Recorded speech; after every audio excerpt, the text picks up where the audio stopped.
All right, good morning, everyone. Welcome to the Housing Innovation Staycation. It's our first virtual event online for the Alliance, so we're very excited. We got 300 people registered to attend today, so we'll see people floating in and out during today's discussion. But thank you very much for joining us. Hope that you and your families are all doing well in the current climate. Again, I'm Betsy Scott. Natalie is joining me to manage this session, and then you'll see the rest of the Alliance team online during the course of the day. We just wanted to give you a quick overview for the event before we dig into the first session. We also had recorded a couple of things, a keynote presentation from Craig Collin at Tavistock Development that you can access through this site, as well as an introductory presentation from Dennis Steigerwald, our president, and myself. If you didn't get a chance to watch those yet, you can catch those offline as well. The Alliance is a nationwide community focused on crowd-accelerated innovation in the housing industry. So it's great to have all of you guys here and online and connecting with us today. As a group, we focus on looking at what the future of home delivery will be from a business, a consumer, and a home delivery process perspective. And we'll dig into each of those areas over the course of today's event with some great expert speakers. Here you can see most of the folks who are going to be joining us. We have some extra people whose photos didn't fit on screen who are actually joining us as Kickstarters for panel discussions later today. But this will be much, much better if you as a participant make sure that your voice is heard. So be sure when you're participating in a session to type in into the question function in the chat window any questions that you have that you want us to address. We'll do our best to field all of those. You can also raise your hand during the session as well. And then if afterwards you have another idea or you want to connect with a speaker or an attendee, be sure to go to the chat room and add your thoughts and ideas into the session specific chats or the general chat for the event.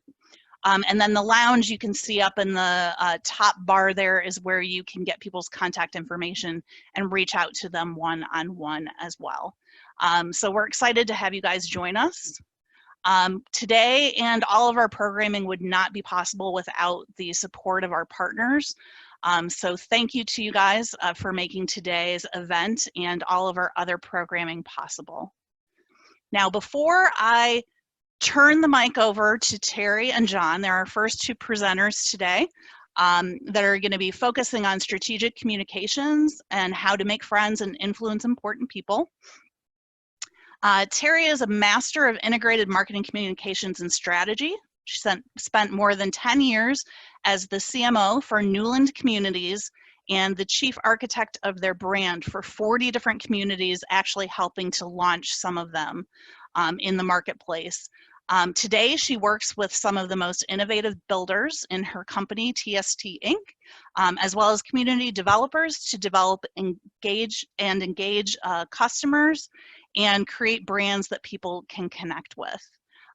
John has almost 2 decades in retail leadership and customer strategy for big names including Abercrombie & Fitch, Michael Kors, and Under Armour. If his name sounds familiar, he gained years of insight into the customer journey in real estate around the dinner table with his mom, Kathy Sicilian, and he is going to share his strategy for connecting with key audiences, solving their pain points, and influencing them to action. So I'm going to turn the floor over to Teri to kick us off. Great. Good morning, everyone. Thanks for being here at the top of what will be a very informative and action-packed day, I think. And this morning, John and I have the honor of being first up on your day. And if you're on the West Coast like me, it's just 7 o'clock in the morning. So get that coffee rolling. This morning, John and I are going to lay out a case for why strategic communications with your customers and anyone else you need to reach and want to influence really matters more than ever before. And I'm going to set up the content that John's going to share by just sort of outlining what I think are 4 big global shifts that are bringing power to the people and really changing how we work in business and frankly in life. The first is curated product selection. And what I mean by that is making sure that we're selling the right thing to the right person. The next is the expectation of personalization. That's about using data to drive brands and using that data to drive your customer experience. And there's no one better than John to talk about that. The next is really on-demand everything. We've all experienced this, which means anything at any time. And again, more so than ever right now with the current reality we're all living through. And then I think the fourth thing that's a really important shift that's been happening for some time is what I call time famine. Your customers are asking, why should I participate and what do I get out of this? If with my limited time, if time is my most valuable commodity, what's in it for me? So these changes have really brought about huge opportunities for growth in uncomfortable places. And while this is happening, many legacy businesses are stepping back and saying, you know, this is too hard. This is too difficult to change our business process and our business needs. Our systems aren't set up that way. It's too difficult to react to all these different variables. Or, you know, the common one that we all hear all the time is we're selling homes, so everything must be just fine. We're doing just fine. Thanks very much. Or we'll tweak things, a few things at a few systems at a time, but we'll just kind of keep doing what's worked for us for so far so long. So Betsy, next slide, if we could, please. So to matter to people within this context, strategic communications more than ever really must drive engagement. In a platform economy versus the traditional pipeline economy where producers produced goods, pushed them out to consumers, and we passively accepted and bought those goods. So in a platform economy, technology is providing more ways than ever to connect, and really engagement is all that matters because it's about the customer and the people that are in the middle of that data. So what do we mean by engagement? Well, it means that every single customer experience must give people the opportunity to interact, the opportunity to connect with others, the opportunity to be transported to escape their daily life or to become diverted and experience something different, the opportunity to discover and gain new skills, new insights, or new knowledge, the opportunity to identify themselves, to affirm their own identity or express the identity that they share with their own personal tribe or their own kind of group in society, and more so than ever to contribute or give back to society overall. So that's what we mean by engaging customer experiences.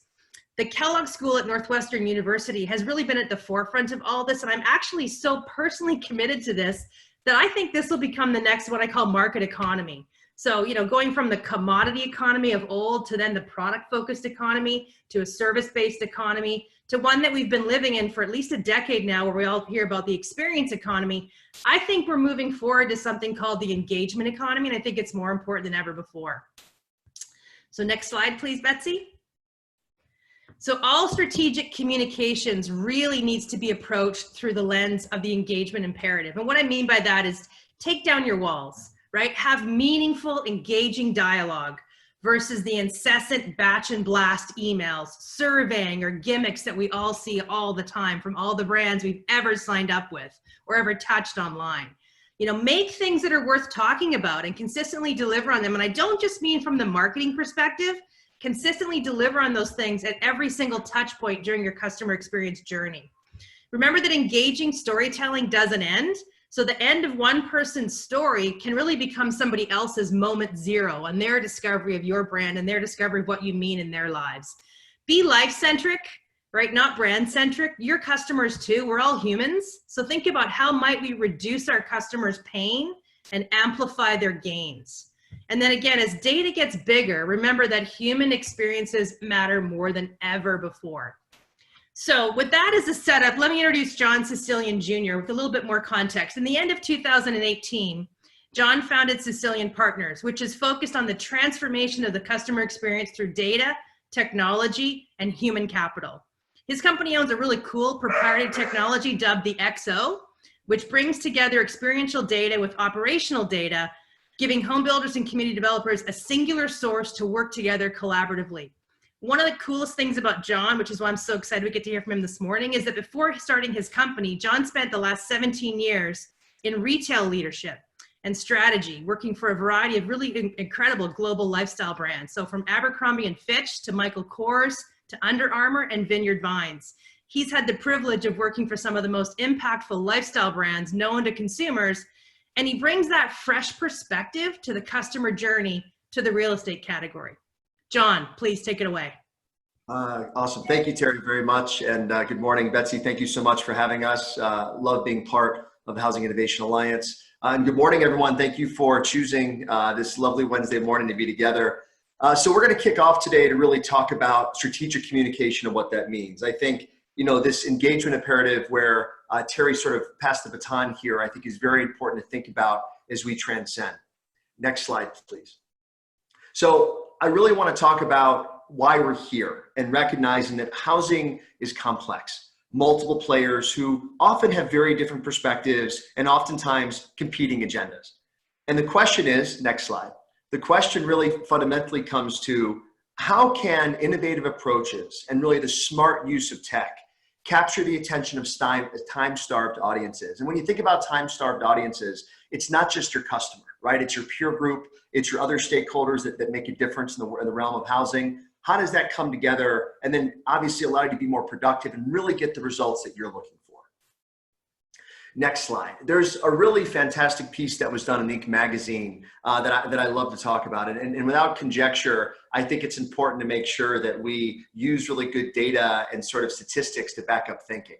So in 2018, Inc. magazine did a fantastic piece on the cost of communication barriers. And they surveyed over 400 companies with 100,000 plus employees across the US and the UK. And the average organization loses about $62 million a year in productivity because of communication barriers and the inability to kind of be on the same page, have efficiency, and get things done. I think it's a great place to sort of think about the cost component of real communication. And then conversely, as we go to the next slide, I want to share with you that we believe that the stakes of getting technology right, or being a little cheeky, are in fact life and death. There is, recognize first and foremost that 50% of the S&P 500 is going to turn over at the executive level in the next 10 years. So the decisions that are made around technology adoption and thinking are going to matter, and making sure that you have that thoughtful bench of decisions as you go forward. If you look at the end of 2018, across industry, there was $1.1 trillion spent on digital technology solutions. And obviously this is top of mind more than ever, because if you look at the next sort of KPI, you look at this 3X number. And this 3X number has to do with a study done by Forrester, talking about the outperformance of CX leaders, customer experience leaders versus customer experience laggards. And the fact that over this 10-year study from 2007 to 2017, CX leaders outperformed laggards by 3X. Now, what does that mean? That means that clearly we need to have a plan now more than ever. And I think this current essence of what's happening with COVID-19 is very real in the sense of understanding our customers, being able to connect with them in a real and digital way, still being able to be the brand without having to be physically in touch with them. What does that look like and how does that plan come together? And the hope for today is to really be able to kind of talk about tech and how we sort of make that happen. Next slide. So what's exciting is really looking at strategic communication from the view of the community developer. And what I want to share with you first is a great sort of framework. And the acronym is STPA. And as you can see here, it's segmentation, targeting, positioning, and activation. And what we're going to do is start with sort of the idea of how we come up with the segmentation from the viewpoint of the community developer to really give the audience an understanding around the thinking and an actual example, so it doesn't just sound purely academic, that it really is something that can be implemented and done. Next slide, please. So what we have here is really an industry snapshot of things. And for some reason, it looks like there's a little bit of delay here. I'll wait one sec. So feel free just to click through if you don't mind, team. That would be awesome. So what you're seeing here is this is simply a customer journey and a truncated version of the customer journey. And I want you to kind of focus on, in this example, of sort of these pink dots, if you will, around the focuses of what happens across these three segments, right? The home buyer, the builder, the architectural review process from the vantage point of the developer. And recognize that during this process, it's very much a challenged experience, right? The buyer's researching multiple websites to kind of have a certain experience in the ecosystem of the community. The buyer's visiting multiple builders in that community to gather data. Now the buyer's continuing that research. And while that's happening behind the scenes, builder then is starting to collect that information across all of the buyers that are engaging with them. And typically weekly is submitting what's happening from the builder perspective to the developer. And then as that transcends through, depending on the complexity of the community, usually there's some sort of architectural review committee, some sort of piece that makes sure that the floor plan and elevations chosen are the right ones. And that if for an example, the Toll Brothers home that's building across the street from Taylor Morrison isn't the same blue house with blue shutters and brown front door as an example. Well, the way that's managed today, as you can imagine, is very complex because as you can see, there's one more piece of the slide I want to share. The communication tools, I guess it didn't come up because it was white, and that's okay. The communication tools that are used are not technology, right? It is phone calls, emails, Dropbox. It's disparate. It is not connected. It is not what we call at Sicilian Partners a singular source of truth. The ability to get all the information you need as a variety of stakeholders in real time.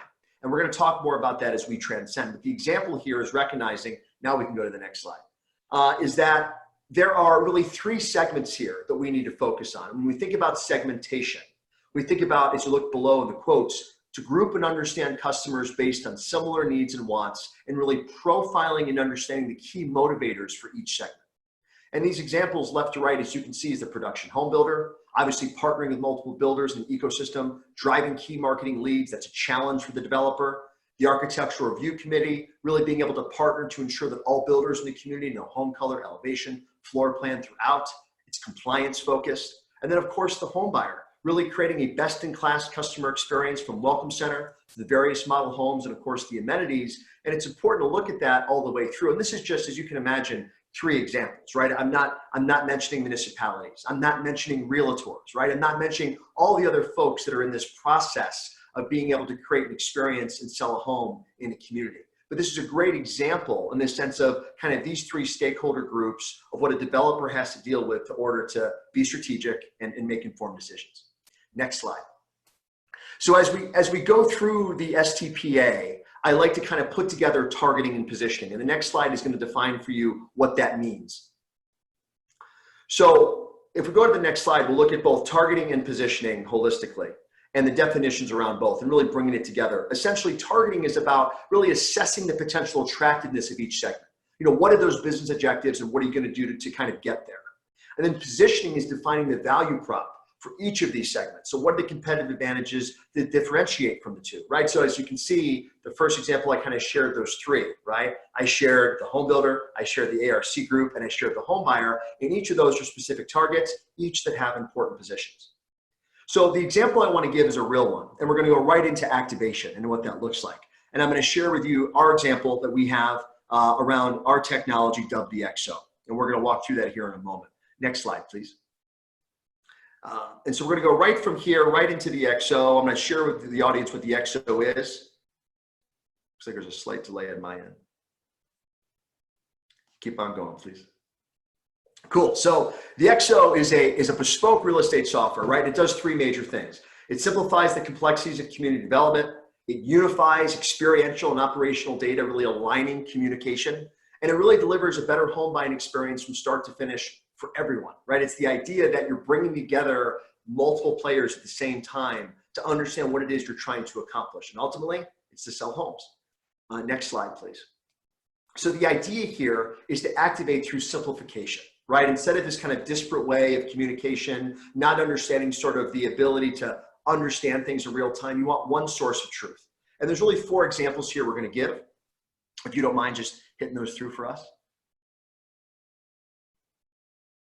The first is this differentiated digital experience, right? So the idea of kind of the sales and marketing on the builder side coming together to understand what that looks like to provide that digital experience, streamlining the approval process to make sure that anti-monotony or anti-repetition is happening the right way, in turn affecting the ARC group, and then a consistent automated builder interaction. For the production home builder, they know in real time where they are, being able to track for the customer that they're able to sell homes in an efficient manner, not waiting for the ARC to approve something for the developer to then approve it, which obviously, as you can imagine, log jams the process, creates complexity and a lot of frustration for all people involved. And the last piece is insights. Wouldn't it be nice to be able to go on your digital device, go on your iPad or just sit at your desktop and be able to know what's happening in the community in real time versus having to email Jim and Larry and Mike and Lisa to understand how marketing leads are doing, understand how builders are performing across the ecosystem, understanding where we are with certain municipalities' approvals across different pieces. That's kind of the idea here, is to be able to bring that together and use technology to harness that. Next slide.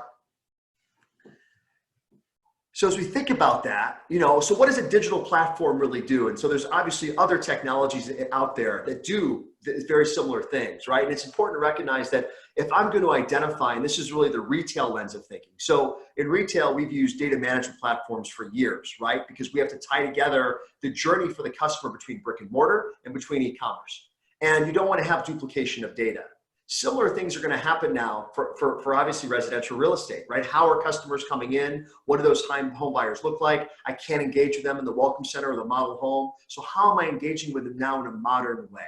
So imagine, again, sort of this digital platform where you can engage across clear communication, one place. You can have advanced reporting for all stakeholders involved, again, keeping the communication positive, and finally this consumer-facing piece, really being able to tie it all together for both home buyer and builder to understand what's happening in the community in real time.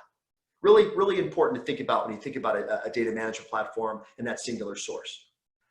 Well, I have a question for the audience. It's rhetorical, but it's sort of fun to talk about. Next slide, please.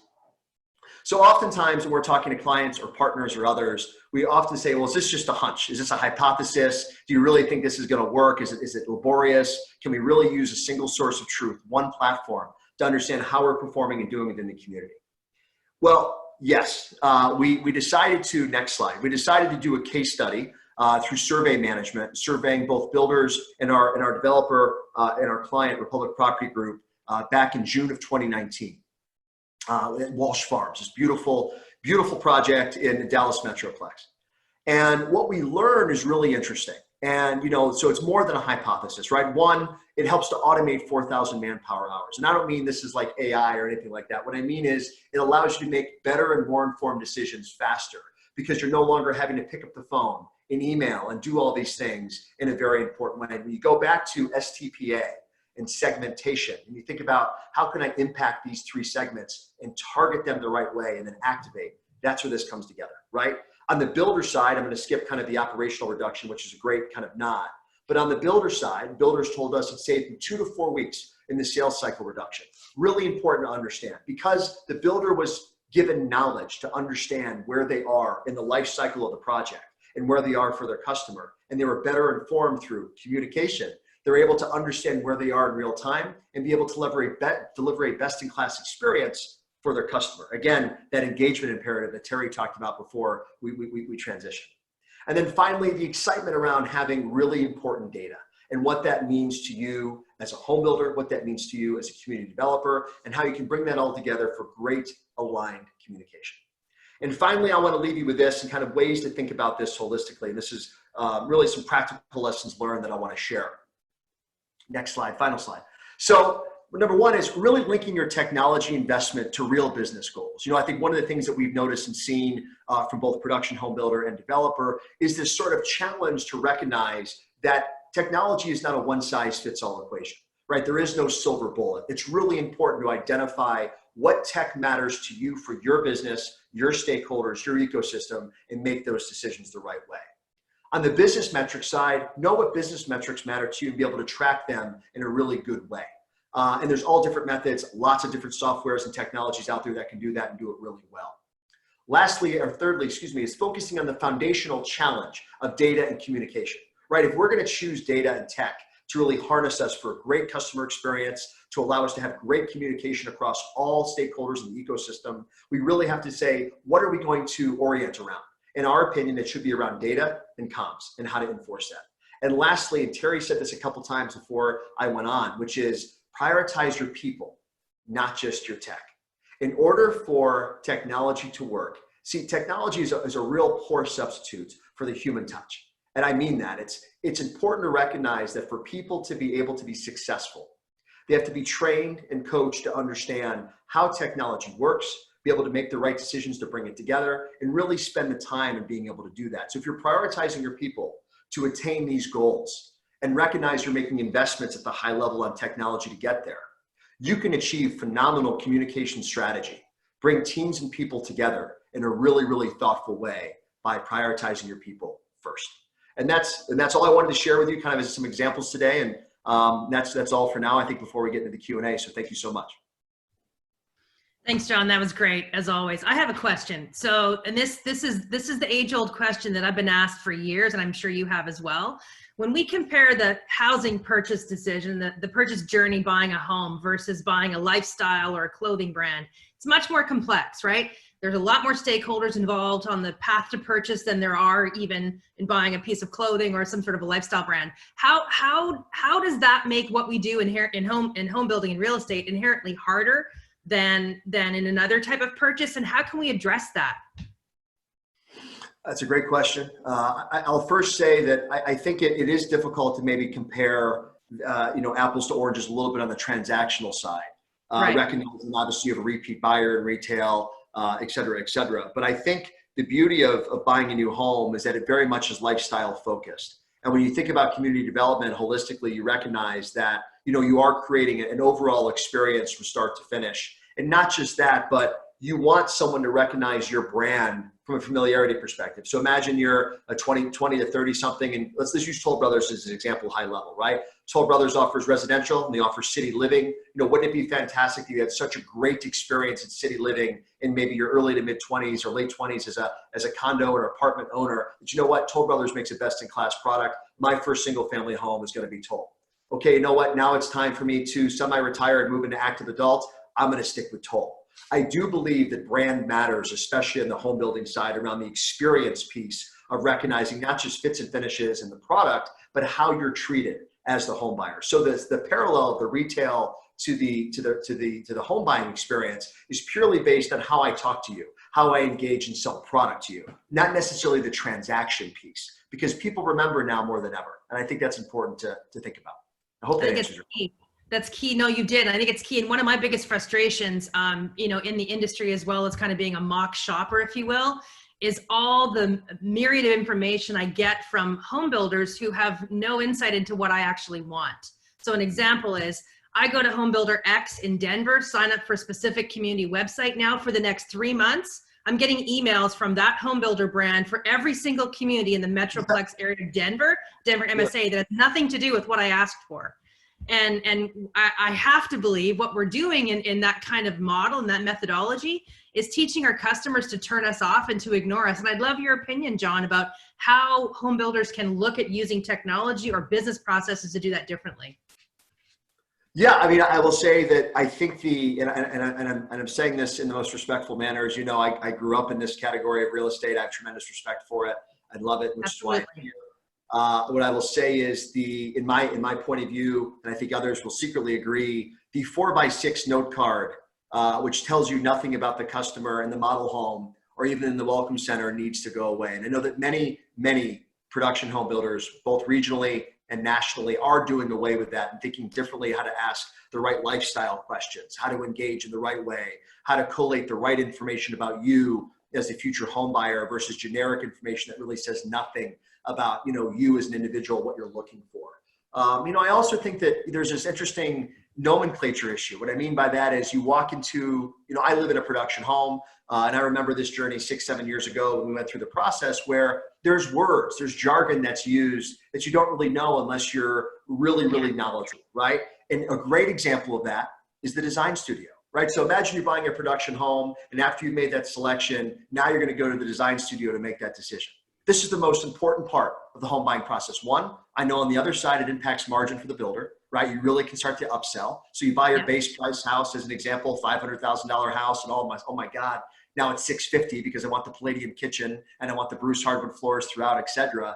My point is that experience is so important because you can get so much key information about the home buyer in that way and really fundamentally understand, what it is they're trying to do. But that can't be done in 8 hours, right? And as many of our clients and our friends and our partners do that. They take you through an 8-hour journey, and gosh, that's a very overwhelming process. Yeah, and I think that's a really smart observation, John, and dovetails into some work that I did a number of years ago driven by some work that Kathy and I did when at Newland we engaged IDEO to kind of help us think through the customer purchase journey. And one of the big insights we discovered from a lot of ethnographic research was at exactly that point in time, and the second point in time being around financing, buyers really are overwhelmed, and a lot of them expressed privately in ethnographic research that they felt stupid. They felt over their head. They felt sort of uninformed. They were embarrassed by questions they didn't know how to ask, or by not knowing what some of these things in our industry that we're comfortable with actually meant. And we really kind of took a hard look at that and said, how might we find a way to make these things more accessible and to just sort of slow the process down and allow it to be more vulnerable and let buyers sort of show up with us and engage in a more human way. I wonder if you can talk about that, or maybe share some examples of where you've experienced that and maybe where it's worked and where it hasn't worked. Good question. First and foremost, I think... Sorry, it was a long question. It was a long question. That's good. We talk enough. I'm with you. I think what I will say to you is, one of the things we talk about, and the only way I can do this the right way, is think about this on the retail side of the equation.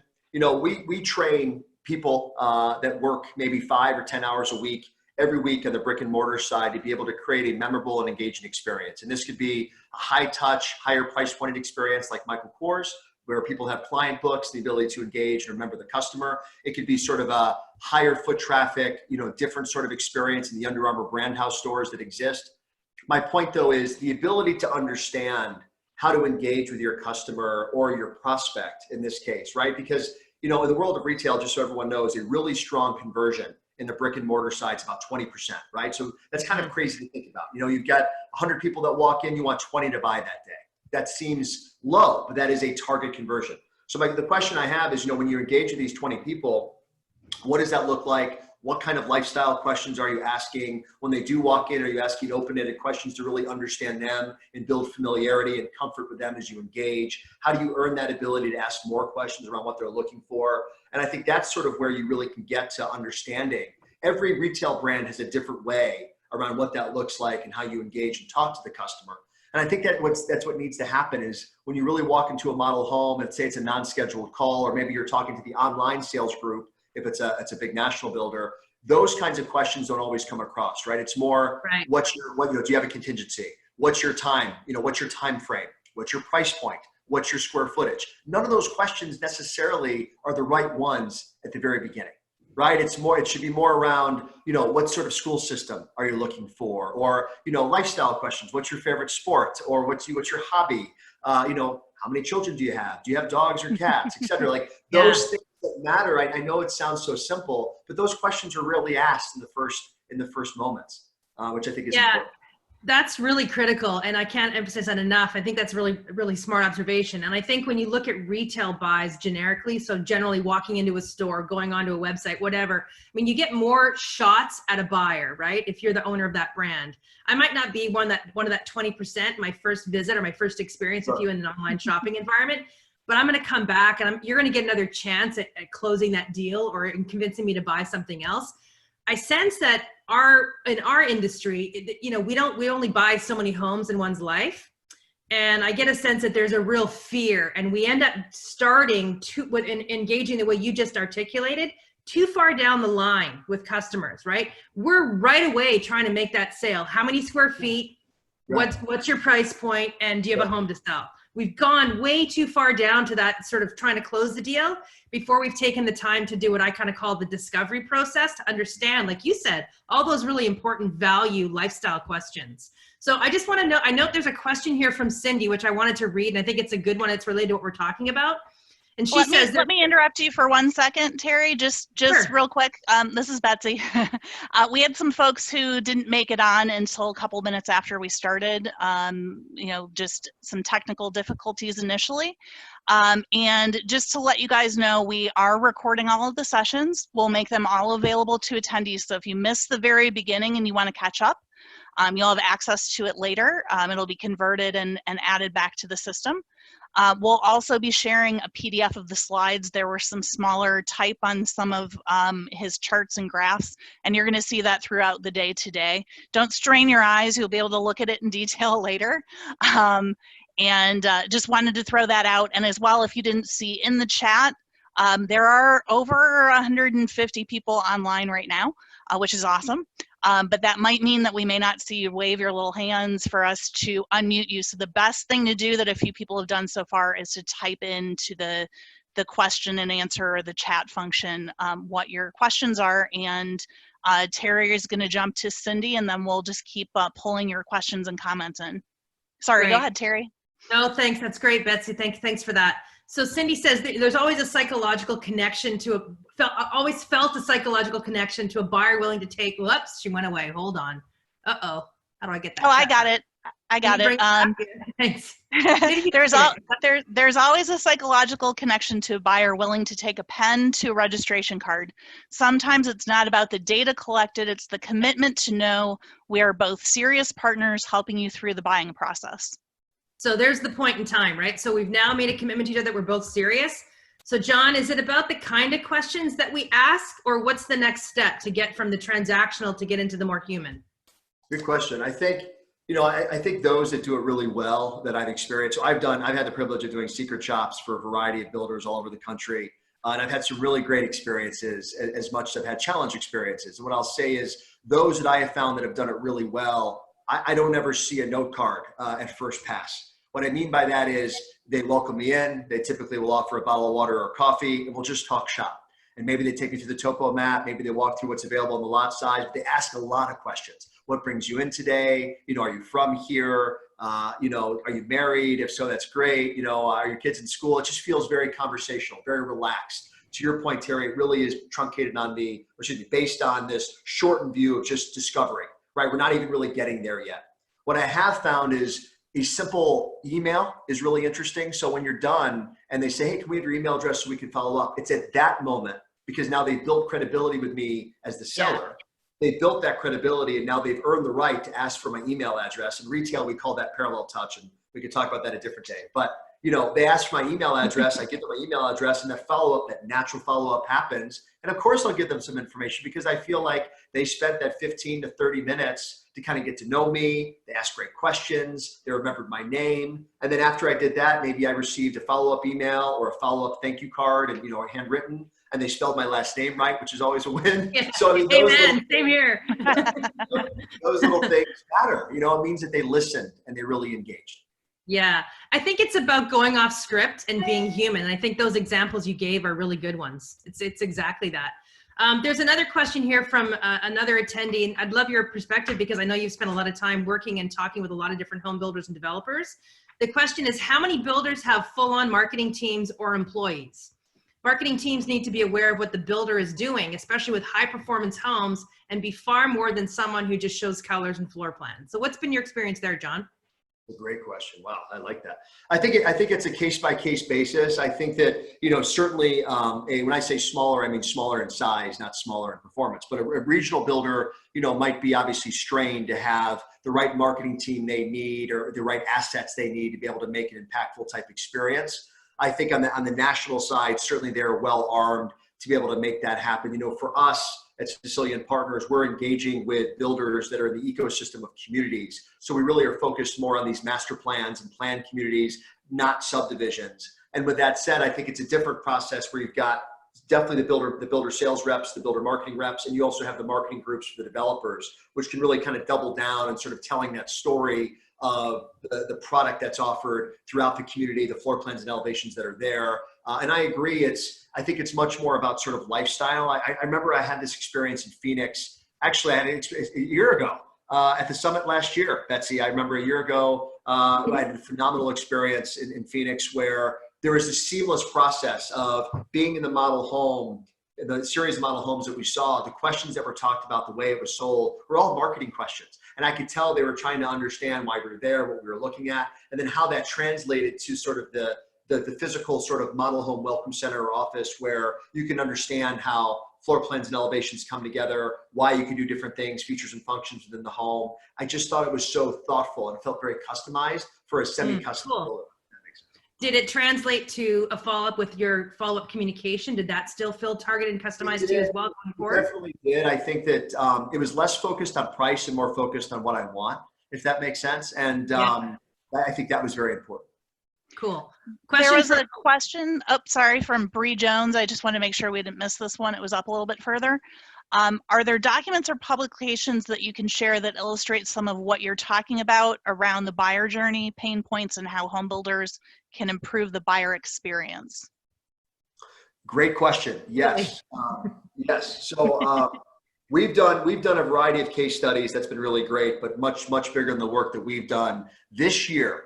McKinsey and Harvard Business Review did a study on digital technology and customer experience, and they force ranked exactly where all major categories are based on, I think, 7 criteria. The 7 criteria I don't have memorized, but bear with me. I can easily send you this report, but believe it or not, residential real estate and construction were in the bottom third of every category that they surveyed. And I think, and that was just this year as an example. And I think that probably goes to sort of a higher level dynamic, but again, it's very relevant and people are actively talking about it. Great. Good stuff, John. I've got one here from Ashley from Rise.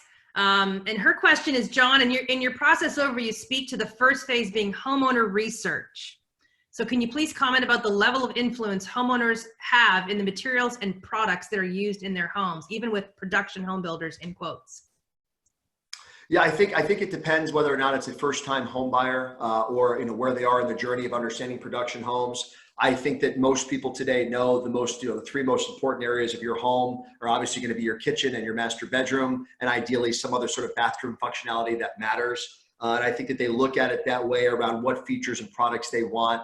They want to be able to purely customize. I can tell you that customization is one of the greatest things that's happening right now across retail, certainly, and I think you're seeing it more and more now, meaning instead of having to sell, let's say, kitchens as an example from a package perspective, wouldn't it be nice to be able to sort of mix and match what you want based on what it looks like? Could you have the Bosch dishwasher with the, maybe lower grade microwave oven stack, or the, if you will, and I think that's the other side of this is kind of the dynamic of pure customization and where they are. I would argue that, my guess is most home buyers, this is a little conjecture, don't know Acme brick or know necessarily the difference between nuance of Bruce hardwood and a generic hardwood company, right? I think that's not necessarily there as much, but I think it's the things that people know from a brand perspective that they want to be able to engage with and have maybe say on, I think is key. Customizations matter. It makes That's great, John. And I think I would add to that, I think what's important too is if we all remember to look at life kind of from the outside in, so from the customer perspective in.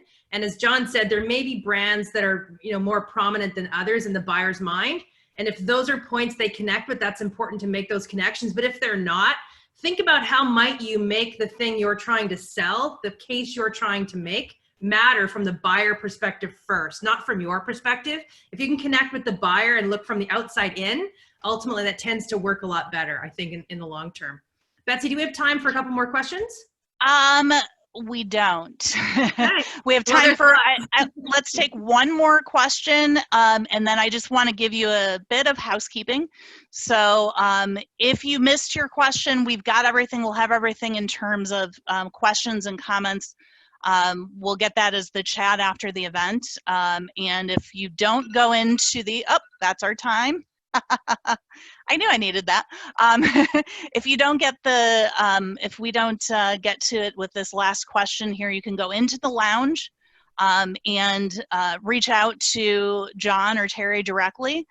You can also go into the chat room for this session and post anything, but we will circle back if things don't happen online organically and make sure that these additional questions and comments get answered and shared with everyone who participated. But thank you both for taking your time and sharing your expertise today. And take one more question, and then we're going to be off to get prepped for the next session. So take it away with one more, Teri. Great. So I guess the last question has been asked here in a couple of different ways, but really, John, you gave a case study. Can you give an example of how you can really quantify this? How do you know that it's working? My case study, you mean? Is that what you're saying?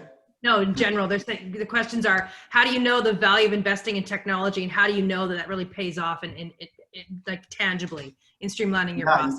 I mean, I'll be very direct and honest. You don't. I mean, I think you have to believe. You have to make a hedge that you're making the right technological decisions on your business. It's the other way around though. It's turn technology off for a second. It's about Okay. getting in a room and coming together with recognizing what are the things we're trying to achieve, not just this year, but the next, let's say 3YP. What are we looking at over the next 3 years that we're trying to do differently? And what are the vessels, what are the things we need in order to get there? Then Perfect. you begin to make the technology decisions. Our worry, our fear that we see with our clients and our partners simply is that it's the other way around.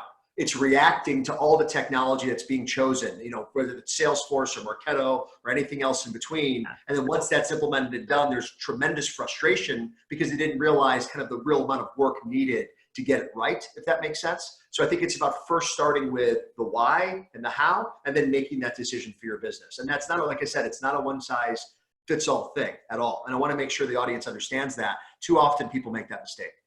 Great. Very well said. That's a great way to end. Thanks, John. Thanks, Betsy. Thank you all. Thank you, Take care. everybody, for Thank being here. Be well, everyone. Thank you.